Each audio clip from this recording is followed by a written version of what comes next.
I am Michael Klubertanz, score composer for the film Niner.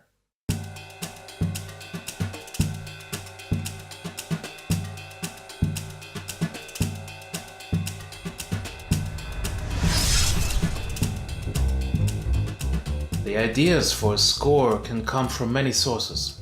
It depends on the point where I'm entering into a production. For me, it's the earlier the better. Usually, before the first musical ideas come to my mind, I like to go through a kind of preparation or routine. First of all, and maybe most important, I read and analyze the script very carefully, trying to get the overall feel as well as an estimate over the narrative scope and dimension. Many things may happen in this creative process. With Niner, I hit the right feel at first pass in about 50% of the cues, which is not such a bad ratio. The process of sending drafts and getting feedback on them was a steady mutual exchange. First, there has to be a picture lock, meaning that the timing of the edit won't change anymore.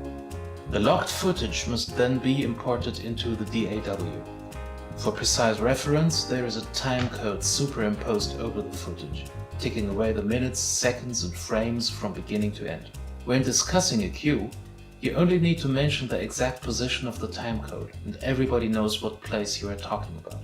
To help my orientation, I insert markers into the file, either in the whole film or the selected cue only. They help me highlighting special moments and navigating through the file quickly.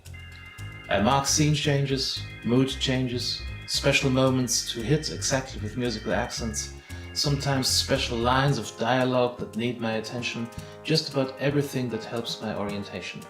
The many tracks of the first cue draft are mixed down to a single stereo file, size compressed for mailing. The score is then exported to several stems, which are group mixes of bundled channels, for example, all strings together. These will be mixed and treated in a separate file, adding, for example, reverb for depth, space. The final stems then go to the film's sound mix engineer. An additional high-quality stereo mixdown is made for dubbing reference and later use for an eventual album release. My advice for anybody working on the music of a feature is quite plain. Be curious, artistically as well as technically. Never stop to learn. Take care of your projects. Be prepared to kill your darlings. Even the most ingenious ideas are no good if they are not good for the very film you're working at. Communicate clearly, organize yourself extremely well, and always perceive openly. Leave your comfort zones. Explore. Dare.